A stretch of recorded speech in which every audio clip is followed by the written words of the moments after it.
Sudarshan sir, ನಾವು ಈ ಹಾಡನ್ನು ಕೇಳಲಿಕ್ಕೆ ಮುಂಚೆ ರಾಜೀವ್ ಸರ್ ಹೇಳ್ತಾ ಇದ್ರು it's a battle of narrative. ನಾವು ಯುದ್ಧ ಭೂಮಿಯಲ್ಲಿ ಆಡ್ತಾ ಇರುವ ಯುದ್ಧಕ್ಕಿಂತ ಅಥವಾ ಮಾಡುವ ಯುದ್ಧಕ್ಕಿಂತ ಘೋರವಾಗಿರೋದು ಬ್ಯಾಟಲ್ ಆಫ್ ನರೇಟಿವ್ಸ್. ಯಾವ ಹಂತಕ್ಕೆ ಹೋಗ್ಬಿಡುತ್ತೆ ಅಂತಂದ್ರೆ ಇದು ಕೇವಲ ಸೋಷಿಯಲ್ ಮೀಡಿಯಾಕ್ಕೆ ಸೀಮಿತವಾಗಿಲ್ಲ sir. Operation Sindoor for example, latest example, operation ಸಿಂಧೂರದ ಬಗ್ಗೆನೂ ನರೇಟಿವ್ಗಳು ಹೆಂಗ್ ಬಂದ್ಬಿಡ್ತು ಅಂತಂದ್ರೆ ಇದಕ್ಕೂ ಕೂಡ ಸಾಕ್ಷಿ ಕೇಳುವವರಿದ್ದಾರೆ, ಅದು ಪ್ರಿಸೈಸ್ ಅಟ್ಯಾಕ್ ಆಗೇ ಇರಲಿಲ್ಲ ಅಂತ ಹೇಳುವವರಿದ್ದಾರೆ, ಇದರಿಂದ ಕೂಡ ಎಲೆಕ್ಷನ್ ಅಜೆಂಡಾ ಇತ್ತು ಅಂತ ಹೇಳುವವರಿದ್ದಾರೆ. ಅಂದ್ರೆ ಭಾರತದ ನಾಗರಿಕರಾಗಿ ಭಾರತದ ಯೋಧರ ಸಾಹಸಗಾತಿಯನ್ನ ಸಂಭ್ರಮಿಸಬೇಕು ಅನ್ನೋ ಸಂದರ್ಭದಲ್ಲೂ ಕೂಡ ಗೊಂದಲ ಮೂಡಿಸುವಂತಹ ರಾಜಕೀಯ ಪ್ರೇರಿತ ಈ ನರೇಟಿವ್ ಎಷ್ಟು ಅಪಾಯ ಅಂತ ನೋಡಿ. ಅವರು ಇದನ್ನೆಲ್ಲ ಹೇಗೆ ಮಾಡ್ತಾರೆ, ಯಾಕೆ ಮಾಡ್ತಾರೆ ಅನ್ನೋದಕ್ಕೆ ಒಂದಿಷ್ಟು ಹಿಸ್ಟ್ರಿನಲ್ಲಿ ನೋಡಬೇಕಾಗುತ್ತೆ. ಈಗ 2000 ವರ್ಷಗಳ ಹಿಂದೆ ಚಾಣಕ್ಯ ತನ್ನ ಅರ್ಥಶಾಸ್ತ್ರದಲ್ಲಿ ಸ್ವಯಂಬೋಧ ಮತ್ತು ಶತ್ರುಬೋಧ ಅಂತ ಹೇಳ್ತಾನೆ. ಸ್ವಯಂಬೋಧ ನಮಗೆಲ್ಲ ನಮ್ಮೆಲ್ಲ ಸ್ಕ್ರಿಪ್ಚರ್ಗಳಲ್ಲೂ ಹೇಗೆ ಸಾತ್ವಿಕ ಆಗಿರಬೇಕು, ಹೇಗೆ ಭಕ್ತನಾಗಿರಬೇಕು, ಹೇಗೆ ಒಳ್ಳೆಯವನಾಗಿರಬೇಕು, ಹೇಗೆ ಯೋಧನಾದರೂ ಸರಿಯಾಗಿ ಯುದ್ಧ ಮಾಡಬೇಕು, ಅವೆಲ್ಲ ನಾವು ಎಲ್ಲ ಯಾವ ಸ್ಕ್ರಿಪ್ಚರ್ ಓದಿದ್ರು ಅದೇ ಹೇಳ್ತಾರೆ. ಆದರೆ ನಮಗೆ ಶತ್ರುಬೋಧ ಕಲಿಸಲಿಲ್ಲ. ಅದೇ ಪ್ರಾಬ್ಲಮ್. ಶತ್ರುಬೋಧದಲ್ಲಿ ಬಾಹ್ಯ ಶತ್ರು, ಆಂತರಿಕ ಶತ್ರು. ನಿಮಗೆ ನೆನಪಿರಬಹುದು, ಜನರಲ್ ಬಿಪಿನ್ ರಾವತ್, ದಿವಂಗತ ಜನರಲ್ ಬಿಪಿನ್ ರಾವತ್ ಒಂದು ಮಾತು ಹೇಳಿದ್ರು, India faces 2.5 front war. 1 Pakistan, China, 0.5. ನಾನೀಗ ಅನ್ಸೋದು ಈಗ 0.5 ಮೀರಿ ಅದು ಒಂದಾಗ್ಬಿಟ್ಟಿದೆ. So it actually India faces 3 front war. Pakistan, China face ಮಾಡೋಕೆ ಒಂದು ವ್ಯವಸ್ಥಿತವಾದ ಸೈನ್ಯ ಇದೆ, ಸೈನಿಕರಿದ್ದಾರೆ, they are professionals, they will do it. ಈ ಆಂತರಿಕ ಶತ್ರುಗಳನ್ನು ಯಾರು ನೋಡ್ಕೊಳ್ಳೋದು? ನೀವ್ ಹೇಳಿದ್ರಲ್ಲ, ಆಪರೇಷನ್ ಸಿಂಧೂರ್ ಸಮಯದಲ್ಲಿ ಪ್ರೂಫ್ಗಿದ್ದಾರೆ, ಗಿವ್ ಅಸ್ ಎವಿಡೆನ್ಸ್.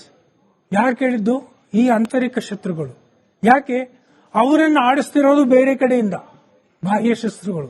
ಅವು ನಮಗೆ ಈಗ ನೋಡಿ, ಮೊದಲನೇ ದೇಶಭಕ್ತಿ ಏನು ಅವರು ನುಡಿಸಿದ್ರು, Saare Jahan Se Achha, it was written in 1931 by Iqbal. When Pakistan got divided, he ran away to Pakistan. ಅಂತ ಸುಶ್ರಾವ್ಯವಾದ ಒಂದು ಗೀತೆ ರಚಿಸಿದವರು ಪಾಕಿಸ್ತಾನಕ್ಕೆ ಯಾಕೆ ಕೊಡೋದ? ಆ ಶತ್ರುಬೋಧನ ನಾವು ಕಲೀಲಿಲ್ಲ. ಈಗ ಆಪರೇಷನ್ ಸಿಂಧೂರ್ನಲ್ಲೂ ಅಷ್ಟೇ, ನಾವು ನೆರೆಟಿವ್ ವಾರ್ ಅಂತ ಇವರು ಹೇಳಿದ್ರಲ್ಲ, ಅದರಲ್ಲಿ we are not good. Let me say frankly, we are learning now.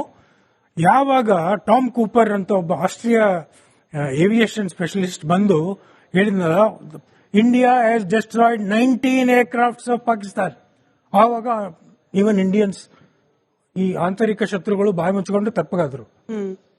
V didn't do that. ಯಾಕಂದ್ರೆ ಇವರು ಎಲ್ಲೆಲ್ಲಿಂದಲ್ಲ ಗಾಜಾ ವಿಡಿಯೋ ಸ್ಲಿಪ್ ತಗೊಂಡ್ಬಂದ್ರು. ಆಮೇಲೆ ಈಗ ನಮ್ಮ ಕರ್ನಲ್ ಕುರೇಶಿ ಮತ್ತೆ ಸ್ಕ್ವಾಡ್ ಲೀಡರ್ ವ್ಯೋಮಿಕಾ ಸಿಂಗ್ ಏನ್ ಬ್ರೀಫಿಂಗ್ ಮಾಡಿದ್ರು, ಅದೇ ತರ ಅವ್ರು ಬ್ರೀಫಿಂಗ್ ಕಾಪಿ ಮಾಡಕ್ ಹೋಗಿ they showed video games. Can you imagine? ಅದನ್ನ ಕೆಲವು ಭಾರತೀಯರು ನಂಬ್ಕೊಂಡ್ಬಿಟ್ರು.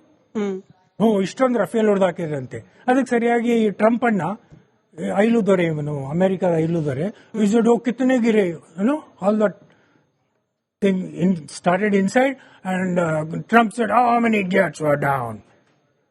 ಸೊ ಇದೆಲ್ಲ ಸೇರ್ಕೊಂಡ್ಬಿಟ್ಟು ಆಪರೇಷನ್ ಸಿಂಧೂರದ ಏನು ಯಶಸ್, 88 ಗಂಟೆಗಳ ಕಾಲ ನಡೆದ ಈ ಯುದ್ಧದ ಒಂದು, ಈಗ ಪ್ರಪಂಚದ ನಾನಾ ಮಿಲಿಟರಿ ಕಾಲೇಜ್ಗಳಲ್ಲಿ ಇದನ್ನ ಸ್ಟಡಿ ಮಾಡ್ತಿದ್ದಾರೆ. How was it executed, how was it planned, how was it controlled, how was it stopped, most importantly when was it stopped? So ಇದನ್ನ ನಾವು ಈಗ ಕಲಿತಾ ಇದ್ದೀವಿ, ಶತ್ರುಬೋಧನ. Most dangerous people are this ಆಂತರಿಕ ಶತ್ರುಗಳು.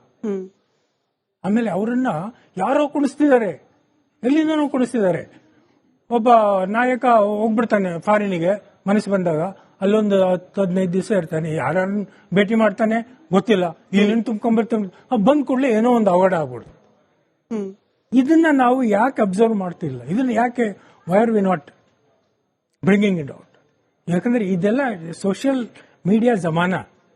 ಇದರಲ್ಲಿ ನೋಡಿ, ಆಲ್ಗೋರಿದಮ್ಸ್ ಯೂಸ್ ಮಾಡ್ಕೊ, ಆಲ್ಗೋರಿದಮ್ಸ್ ಹ್ಯಾವ್ ಬಿಕಮ್ ಟೀಚರ್ಸ್. ಅದು ಇನ್ಸ್ಟಾಗ್ರಾಮ್ ನಲ್ಲಿ ಆಲ್ ದಿ ಯಂಗ್ಸ್ಟರ್ಸ್, ನೀವೇನ್ ಜೆನ್ಜಿ ಅಂತ ಕರೆದ್ರಿ, all those Jantar Mantar were not Gen Z, they were hooligans. They were antisocial animals. Gen Z are here. They are in NCC. They are in Air Force Academy. They are in Army Aviation. They are probably winning medals for India. Yes, they are Gen Z. So ನಾವು ಅವ್ರನ್ನ Gen Z ಅಂತ general ಮಾಡಿಬಿಟ್ಟು Gen Z are meant only to create nuisance ಅಂತ ಹೇಳಬಾರ್ದು. ಅದರಲ್ಲಿ ತುಂಬಾ ಇದರಲ್ಲಿದೆ. ನಾವು ಈಗ ಕಲಿತಾ ಇದ್ದೇವೆ ಒಬ್ಬೊಬ್ಬರಾಗಿ how to pick the enemy's brain. What is this thought process? ಯಾಕಂದ್ರೆ ಈ ಇಂಡಿಯಾ ಪ್ರೋಗ್ರೆಸ್ ಆದಾಗೆ ಹೊರಗಿನಿಂದ ಉತ್ತರ ಬರ್ತಾ ಇದೆ. ಈ ಕಪ್ಪೆ ಕತೆ ಕೇಳಿದ್ರಲ್ಲ, ಒಂದ್ ಬುಟ್ಟಿನಲ್ಲಿ ಕಪ್ಪೆ ಹಾಕಿದ್ರೆ ಒಂದ್ ಕಪ್ಪೆ ಮೇಲಕ್ಕೆ ಬರೋಕ್ ಹೋದ್ರೆ ಇನ್ನು ಉಳಿದ ಕಪ್ಪೆಗಳು, ಈ ಹೊರಗಿನಿಂದಲೂ ಆ ಕಪ್ಪೆಗಳಿದ್ದಾವೆ, ಒಳಗಿನಿಂದಲೂ ಆ ಕಪ್ಪೆಗಳಿದ್ದಾವೆ. So we should be very very careful now onwards because India is on a path to progress.